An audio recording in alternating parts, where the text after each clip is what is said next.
बिस्मिल्लाहिर्रहमानिर्रहीम। अस्सलाम वालेकुम स्टूडेंट्स, आई एम कवितलन एयाज और आज स्टूडेंट हम चैप्टर 10 इलेक्ट्रोकेमिस्ट्री में बड़ा ही इंटरेस्टिंग टॉपिक पढ़ने जा रहे हैं मॉडर्न बैटरीज के बारे में। आज हम देखेंगे कि लास्ट लेक्चर्स में जो हमने डिफरेंट सेल्स पढ़े थे, गैल्वेनिक सेल्स और इलेक्ट्रोलाइटिक सेल्स, उनका कहाँ पर इस्तेमाल होता है as batteries. So let's start our lecture. Students, आजकल दौर टेक्नोलॉजी का दौर है और आप देख सकते हैं कि हमारी डेली लाइफ में, डेली यूज़ में बहुत सारी इलेक्ट्रॉनिक डिवाइसेस होती हैं, जैसे हमारे मोबाइल फ़ोन्स हैं, डिफरेंट रेडियोस, कैलकुलेटर्स। ये तमाम चीज़ों में अगर आप देखें तो बैटरीज यूज़ हो रही हैं। स्टूडेंट्स, बैटरी हम ऑब्जर्व करते हैं दो टाइप्स की होती है। कुछ ऐसे सेल्स होते हैं या ऐसी बैटरीज होती हैं जिन्हें हम एक दफ़ा इस्तेमाल करते हैं और वो ख़त्म हो जाती हैं, वो दोबारा इस्तेमाल नहीं हो सकती। और कुछ बैटरीज ऐसी होती हैं जिन्हें हम दोबारा से रिचार्ज करते हैं और एक से ज़्यादा दफ़ा इस्तेमाल कर सकते हैं। तो स्टूडेंट्स, ऐसी बैटरीज या ऐसे सेल्स जो सिर्फ एक ही दफ़ा इस्तेमाल हो सकते हैं, उसके अलावा आप उन्हें इस्तेमाल नहीं कर सकते, इस तरह के सेल्स को हम क्या कहते हैं? Primary cells. ठीक है, primary cells basically they are non rechargeable. ठीक है, नॉन रिचार्जेबल।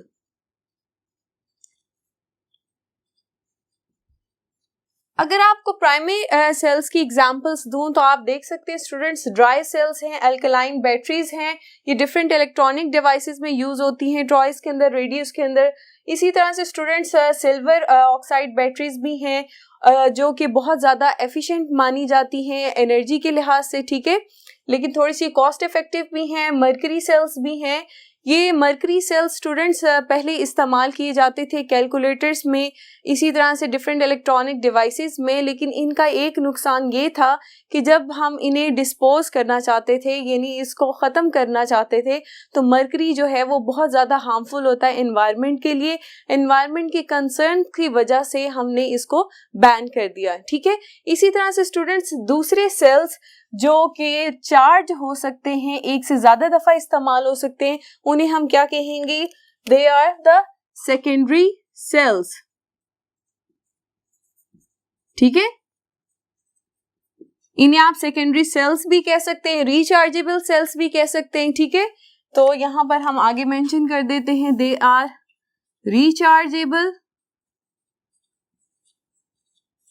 इसकी एग्जांपल आज के लेक्चर में हम पढ़ेंगे भी। लेड एक्यूमुलेटर, जिसे हम लेड एसिड बैटरी भी कहते हैं, इसी तरह से निकेड है, निकल कैडमियम बैटरी। और इसके अलावा स्टूडेंट्स आजकल हमारी मॉडर्न लाइफ के अंदर फ्यूल सेल्स भी इस्तेमाल होते हैं। फ्यूल सेल्स बेसिकली ज़्यादातर आप कह लें एस्ट्रोनॉट्स के लिए बहुत ज़्यादा यूज़फुल होते हैं, क्योंकि इनके बाय प्रोडक्ट्स में वाटर बनता है जो कि ये स्पेस में ड्रिंकिंग पर्पज़ के लिए इस्तेमाल कर सकते हैं। तो स्टूडेंट्स, आज के लेक्चर में हम देखेंगे कि lead accumulator that is the secondary cell, ठीक है, एंड रिचार्जेबल। इसकी कंपोजिशन देखेंगे, इसका यूज देखेंगे, लेड एक्यूमुलेटर कहाँ पर इस्तेमाल हो रहा है, इसकी कंस्ट्रक्शन क्या है, और फर्दर इसके अंदर कैसे रिएक्शंस हो के हम इसके अंदर इलेक्ट्रिसिटी प्रोड्यूस करते हैं। स्टूडेंट्स, एक और बात मैं आपको यहाँ पर समझा दूं कि प्राइमरी सेल्स रिचार्जेबल क्यों नहीं होते। उसकी वजह यह है कि स्टूडेंट्स, प्राइमरी सेल्स के अंदर ऐसा रिएक्शन होता है जो रिवर्सिबल नहीं होता, इरिवर्सिबल रिएक्शन होते हैं प्राइमरी सेल्स में, इस वजह से हम उन्हें रिचार्ज नहीं कर पाते। जबकि सेकेंडरी सेल्स, इनके अंदर इस तरह के रिएक्शंस होंगे जिन्हें रिवर्स किया जा सकता है, रिवर्सिबल रिएक्शंस होंगे। ठीक है, थोड़ी एनर्जी हम इन्हें प्रोवाइड करते हैं और रिएक्शंस को रिवर्स करके हम अपनी बैटरी को चार्ज कर लेते हैं। तो स्टार्ट करते हैं lead accumulator. Lead accumulator students, this is a simple car battery. क्या है ये? Use as car battery. ठीक है, गाड़ी में आपने स्टूडेंट्स इस बैटरी को देखा होगा। ठीक है, ये गाड़ी को स्टार्ट करने के लिए, और डिफरेंट आप देखेंगे गाड़ी में हेडलाइट्स को एनर्जी से चाहिए होती है, करंट चाहिए होता है, और इसी तरह से गाड़ी के डिफरेंट पार्ट्स हैं जिन्हें करंट की जरूरत होती है। तो यही बैटरी होती है जो गाड़ी में करंट प्रोवाइड कर रही होती है। ठीक है स्टूडेंट्स, दूसरी बात कि lead accumulator battery, it is a secondary cell. Secondary cell है, इस रिचार्जेबल है, it's mean it can store energy, तो इसे हम स्टोरेज सेल भी कह सकते हैं। ठीक है, इसके अंदर एनर्जी स्टोर हो सकती है और जब हमें जरूरत हो तब हम इस एनर्जी को इस्तेमाल कर सकते हैं। नेक्स्ट पॉइंट स्टूडेंट्स के, जब हम इस बैटरी को चार्ज करना चाहेंगे तो हमें डायरेक्ट करंट सप्लाई करना होगा। ठीक है, passing direct current will charge it. ठीक है, अगर आप इस बैटरी को चार्ज करना चाहते हैं तो आप इसको डायरेक्ट करंट सप्लाई करेंगे, डीसी करंट सप्लाई करेंगे, फिर ये बैटरी चार्ज होगी और जब बैटरी फुली चार्ज हो जाएगी तो फिर ये आपको इलेक्ट्रिसिटी प्रोवाइड करेगी। Can produce electricity when fully charged. ठीक है, फुली चार्ज बैटरी होने पर ये इलेक्ट्रिक करंट प्रोड्यूस करेगी। जब भी आप इसके साथ कोई डिवाइस अटैच करेंगे तो वो इसे करंट प्रोवाइड करेगी। ठीक है, और आहिस्ता आहिस्ता डिस्चार्ज होती जाएगी। स्टूडेंट्स, अब हम लेड एक्यूमुलेटर बैटरी, जो ये आप कह लें कि लेड एसिड बैटरी है, इसकी कंस्ट्रक्शन देखते हैं कि ये बनता कैसे है, इसका इंटरनल स्ट्रक्चर क्या है। स्टूडेंट्स, आपके सामने ये लेड एक्यूमुलेटर है या जिसे आप लेड एसिड बैटरी भी कहते हैं। अब हम इसका अगर इंटरनल स्ट्रक्चर देखें तो आप देख सकते हैं कि एक टिपिकल लेड एक्यूमुलेटर जो है, इसके अंदर कितने सेल्स मौजूद हैं? 6 सेल्स मौजूद हैं। हर सेल का वोल्ट कितना है? 2 वोल्ट है। एक सेल जो है वो 2 वोल्ट्स करंट प्रोड्यूस करता है, तो ओवरऑल 6 सेल्स हैं। तो आप देख सकते हैं कि बैटरी के ऊपर 12 वोल्ट्स मेंशन है। स्टूडेंट्स, अब आप देखें कि each cell contains 2 lead grids packed with the electrode material. अब ये यहाँ पर इलेक्ट्रोड कौन कौन से हैं? आप स्टूडेंट्स देखें तो हमारे पास कैथोड जो है स्टूडेंट्स, यहाँ पर आप देख सकते हैं that is powdered lead oxide, brown colour का आपको नजर आ रहा है, और एनोड जो है स्पॉन्जी लेड का बना हुआ है। स्टूडेंट्स, ये एक सिंगल सेल की कंपोजिशन है, सिंगल सेल का कैथोड और एनोड है, और इसी तरह से ये जो 6 सेल्स हैं, इन तमाम सेल्स में इसी तरह से कैथोड और एनोड मौजूद हैं। ठीक है students, further fibre glass sheets हमने इन ग्रिड्स के दरमियान रखी हुई हैं ताकि इनके दरमियान कोई फिजिकल कांटेक्ट ना हो सके। स्टूडेंट्स, अब आप देख सकते हैं कि इन 6 सेल्स के अंदर हमने इलेक्ट्रोलाइट फिल किया हुआ है, दैट इज 30% सल्फ्यूरिक एसिड, जिसकी डेंसिटी क्या है 1.25 ग्राम पर cm3। ठीक है, अब स्टूडेंट्स, इस बैटरी को आप किसी इलेक्ट्रिकल इंस्ट्रूमेंट के साथ अटैच करेंगे तो स्पॉन्टेनियस रिएक्शन होने के नतीजे में इलेक्ट्रिक करंट प्रोड्यूस होगा, और उस इलेक्ट्रिक करंट प्रोड्यूस होने की वजह से हमने जो भी इंस्ट्रूमेंट, इलेक्ट्रिकल इंस्ट्रूमेंट लगाया होगा, इस बैटरी के साथ अटैच किया होगा, उसमें से करंट पास होगा। ठीक है, अगर आप बल्ब लगाएंगे तो बल्ब ग्लो कर जाएगा। अगर आप ये कार की बैटरी है तो अगर हमने इसे कार के इंजन के साथ अटैच किया हो तो कार का इंजन जो है, यानी इंजन स्टार्ट करने में इस्तेमाल हो सकता है, गाड़ी की हेडलाइट्स ऑन करने में ये इस्तेमाल हो सकता है।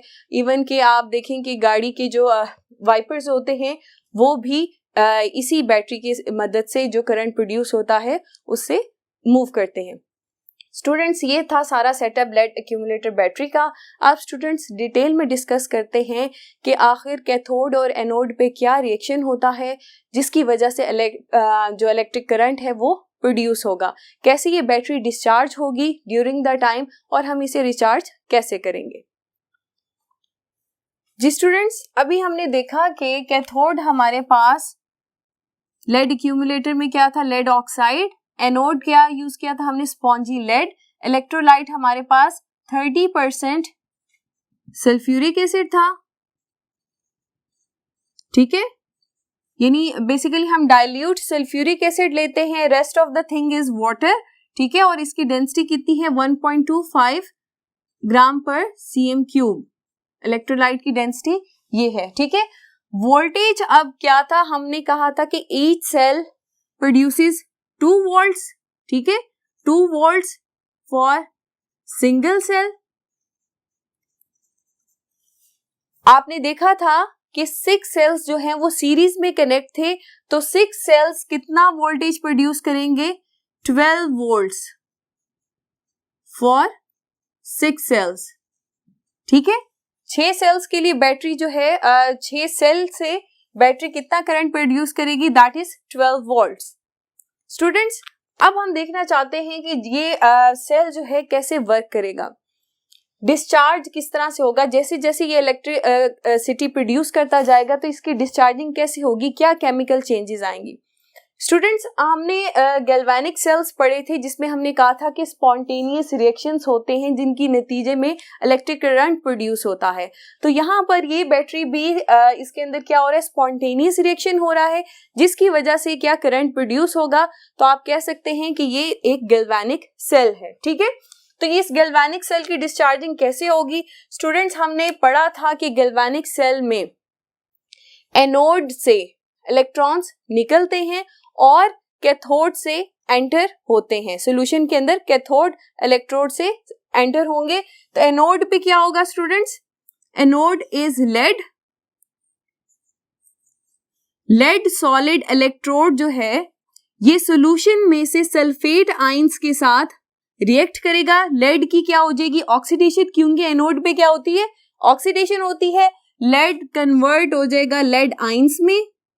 ठीक है, और 2 इलेक्ट्रॉन्स रिलीज कर देगा और ये जो सल्फेट आयंस हैं ये लेड सल्फेट के साथ मिलकर ये सल्फेट आयंस जो हैं लेड आयंस के साथ मिलकर क्या बना देंगे, सॉलिड लेड सल्फेट।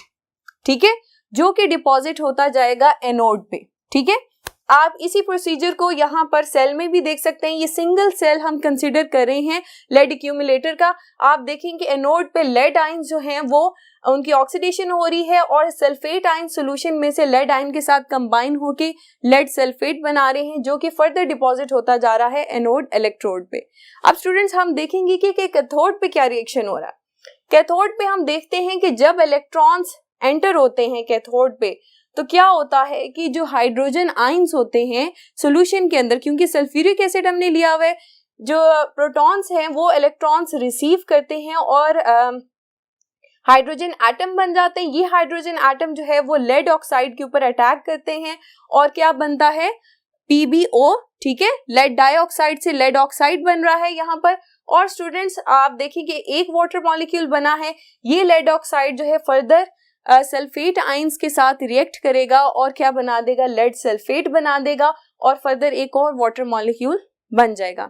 स्टूडेंट्स, अब ये डिटेल रिएक्शन हम कंसिडर नहीं करेंगे, हमारी बुक में एक शॉर्ट सा रिएक्शन है, हम वो लिखेंगे।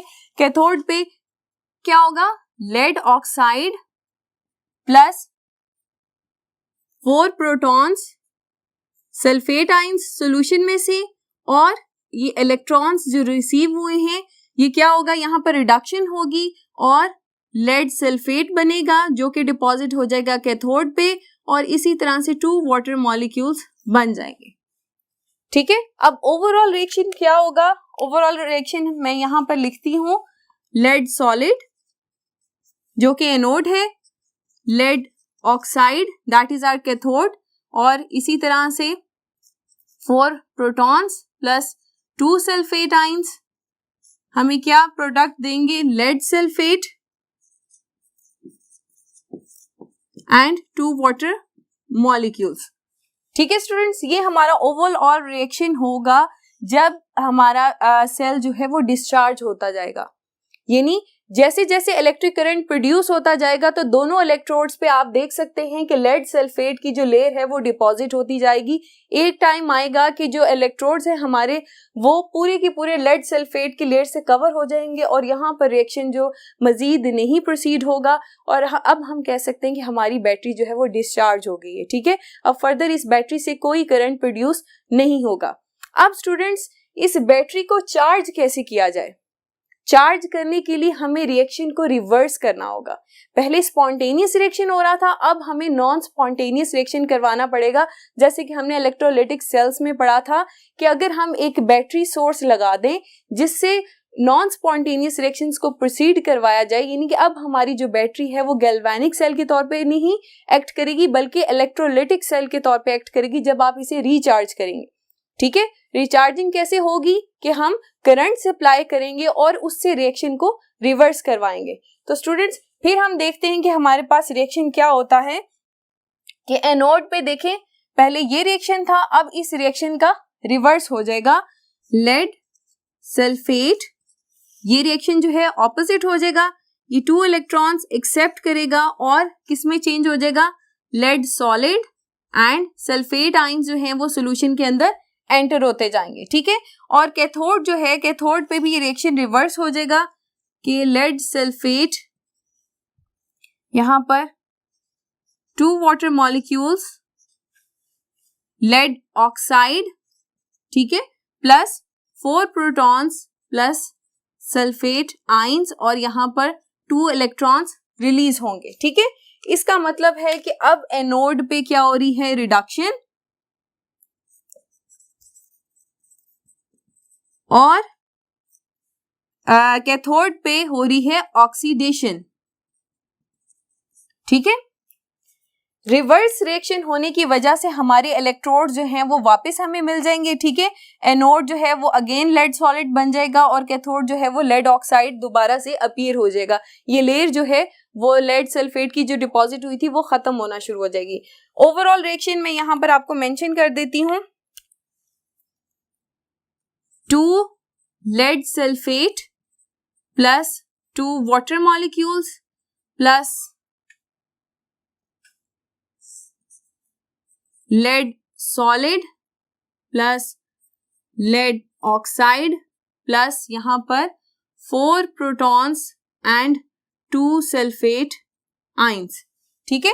तो ये ओवरऑल रिएक्शन हो जाएगा रिचार्जिंग का। स्टूडेंट्स, जब आपकी बैटरी डिस्चार्ज हो जाती है तो तब उसकी डेंसिटी चेंज हो जाती है, ठीक है। चार्ज बैटरी की डेंसिटी क्या थी, 1.25, तो यहां पर डिस्चार्ज की बैटरी क्या होगी, 1.15 ग्राम पर सीएम क्यूब होती है, ठीक है। जब आप इसे रिचार्ज कर लेते हैं, रिचार्ज करने से बैटरी की डेंसिटी अगेन 1.25 ग्राम पर सीएम क्यूब हो जाती है, ठीक है। इसी तरह से स्टूडेंट्स, जब बैटरी डिस्चार्ज होती है तो तब उसके वोल्ट्स भी 12 वोल्ट्स नहीं रहते, और जब आप उसे रिचार्ज कर लेते हैं तो 12 वोल्ट्स जो हैं वो दोबारा से उसके मेंटेन हो जाते हैं, और अब आप इस रिचार्ज सेल को दोबारा से इस्तेमाल कर सकते हैं, ठीक है।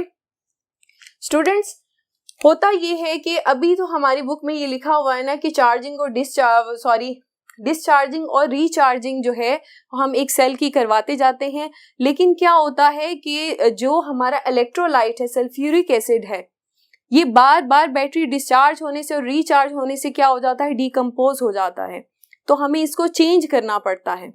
और दूसरा ड्रॉबैक ये भी है लेड एक्यूमुलेटर का कि with the passage of time, या आप कह लें कि ये जो बैटरी होती है ये इसको ज्यादा टाइम जो होता है डिस्चार्ज स्टेट में गुजारना होता है, तो डिस्चार्ज स्टेट में ज्यादा देर रहने की वजह से क्या होता है, ज्यादा लेड सल्फेट जो है इलेक्ट्रोड्स पर जमता जाता है, डिपॉजिट होता जाता है, अब उसको रिमूव करना मुश्किल हो जाता है। जब रिमूव करना मुश्किल होगा तो उसकी जो आप कहते हैं एफिशिएंसी, उसके ऊपर इफेक्ट होगा, ठीक है। एक टाइम ऐसा भी आ सकता है कि दोनों इलेक्ट्रोड्स पे, एनोड और कैथोड पे, लेड सल्फेट इतना ज्यादा डिपॉजिट हो जाए कि उसको रिमूव करवाना पॉसिबल ही ना रहे, तो फिर हम कहते हैं कि अब हमारी जो बैटरी है वो डैमेज हो चुकी है, अब इसका इस्तेमाल नहीं हो सकता। आइए स्टूडेंट्स, फर्दर इस टॉपिक से रिलेटेड एक्सरसाइज के कुछ क्वेश्चंस उनको डिस्कस करते हैं। जी students, question number 14 part D exercise का है, lead accumulator it's desired and undesired features, यानी वो फीचर्स जिसकी वजह से हम इस बैटरी को सिलेक्ट करेंगे, यानी इसके बेस्ट फीचर्स, और ऐसे कौन से फीचर्स हैं जिसकी वजह से, या इसके ड्रॉबैक्स कौन से हैं, ठीक है, वो 2 डिस्कस करने हैं। तो सबसे पहला फीचर हमारे पास लेड एक्यूमुलेटर का क्या है, that it is a rechargeable battery, ठीक है, इट स्टोर्स एनर्जी, ठीक है, स्टोरेज बैटरी है, और आपको एक दफा ये बैटरी चार्ज हो जाए तो फिर आपको जब भी इलेक्ट्रिक करंट की जरूरत होगी तो ये आपको सप्लाई करेगी, ठीक है। नेक्स्ट इसका फीचर है कि इसका वोल्ट तो कम होते हैं, लेकिन इन वोल्ट से जो ये करंट प्रोड्यूस करती है वो अमाउंट ज्यादा होती है, 10 एम्पियर करंट प्रोड्यूस करेगी, ठीक है। Low voltage, that is 12 volts provides current 10 ampere. 10 ampere का करंट, ये अच्छी खासी अमाउंट है करंट की। आप देखिए कार के इंजन के लिए अगर इस बैटरी को हम इस्तेमाल करते हैं तो कार का इंजन काफी ज्यादा बड़ा होता है, ठीक है, तो ये उसको करंट सप्लाई करती है ताकि इंजन को हम स्टार्ट कर सकें। तो लो वोल्टेज पे हमें ज्यादा करंट मिल रहा है, ये इसका एक सपोर्टिंग फीचर है। अनडिजायरेबल फीचर्स या इसके ड्रॉबैक्स क्या हैं? पहला ड्रॉबैक ये है स्टूडेंट्स इसका कि हमने अभी तो पढ़ा था कि हम इस बैटरी को चार्ज कर सकते हैं और ऑन डिस्चार्जिंग, ठीक है, ये कंप्लीटली रिचार्ज हो जाती है। लेकिन स्टूडेंट्स बार बार चार्जिंग और डिस्चार्जिंग से क्या होता है कि इसके अंदर जो इलेक्ट्रोलाइट है वो डीकम्पोज हो जाता है और उसको आपको चेंज करना पड़ता है, ठीक है, तो इससे बैटरी की लाइफ जो है वो इफेक्ट करती है। Sulphuric acid decomposes and has to be replaced.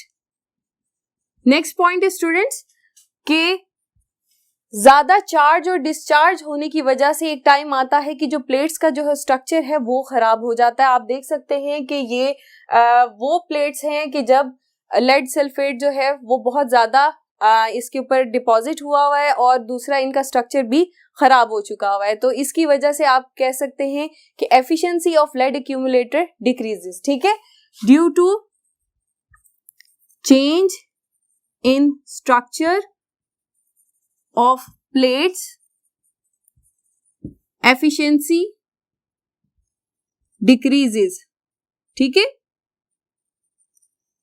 और लास्ट पॉइंट इसका कि स्टूडेंट्स अब आप देखें कि हम कहते हैं कि ये जो प्रॉपरली चार्ज और डिस्चार्ज हो जाती है, ठीक है, लेकिन क्योंकि इस बैटरी को ज्यादातर टाइम जो है डिस्चार्ज स्टेट में गुजारना होता है, तो क्या होता है ज्यादा से ज्यादा लेड सल्फेट जो है इलेक्ट्रोड्स पे डिपॉजिट हो जाता है और इतना डिपॉजिट हो जाता है कि आप कई दफा ऐसे होता है कि इसको रिमूव करवाना इम्पॉसिबल हो जाता है और बैटरी डैमेज हो जाती है, ठीक है। तो excess deposit of lead sulfate damage the battery, यानी फिर ये किसी इस्तेमाल की नहीं रहती, ठीक है। स्टूडेंट्स अब नेक्स्ट हमारा क्वेश्चन है, पोरस प्लेट और salt bridge is not required in lead storage cell.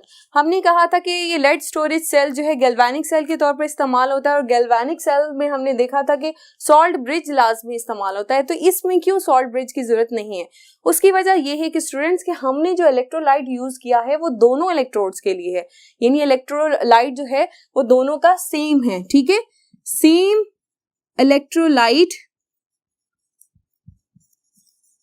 For both electrodes. दूसरी बात स्टूडेंट्स कि जो प्रोडक्ट बनती है हमारे पास एनोड और कैथोड पे वो सॉलिड फॉर्म में और वो उन्हीं के इलेक्ट्रोड्स पे डिपॉजिट हो जाती है, इसलिए मिक्सिंग का चांस भी नहीं रहता, ठीक है। Product formed is in solid state and do not mix in solution, ठीक है। तो इस वजह से गैल्वेनिक सेल में बेसिकली सॉल्ट ब्रिज का मकसद ही ये होता है कि हम जो प्रोडक्ट्स बन रही हैं उनको मिक्स ना होने दें या इलेक्ट्रोलाइट डिफरेंट होने की वजह से हम सॉल्ट ब्रिज इस्तेमाल करते होते हैं, ठीक है। लेकिन यहाँ केस ही सेम इलेक्ट्रोलाइट यूज हो रहा है, इस वजह से भी सॉल्ट ब्रिज की जरूरत नहीं है। और दूसरी बात हमने कहा कि प्रोडक्ट जो है वो सॉलिड स्टेट में बन रही है और अपने इलेक्ट्रोड्स पे डिपॉजिट होती है, इस वजह से मिक्सिंग का चांस भी नहीं होगा। लास्ट है हमारे पास lead accumulator is a chargeable battery. तो स्टूडेंट्स अभी हमने इसका आंसर कुछ यहाँ पर इस तरह से दिया है कि लेड एक्यूमुलेटर में रिएक्शन जो होता है वो रिवर्सिबल होता है। आप देख लें कि एक दफा ये रिएक्शन प्रोसीड किया तो हमने उसको इलेक्ट्रोलाइटिक सेल बना के उसको रिचार्ज कर दिया, ठीक है। तो ये आप सारा इस क्वेश्चन के अंदर रिएक्शन के साथ मेंशन कर सकते हैं। यहाँ पर स्टूडेंट्स हम अपना लेक्चर खत्म करते हैं। अपना बहुत सा ख्याल रखिए। अल्लाह हाफिज।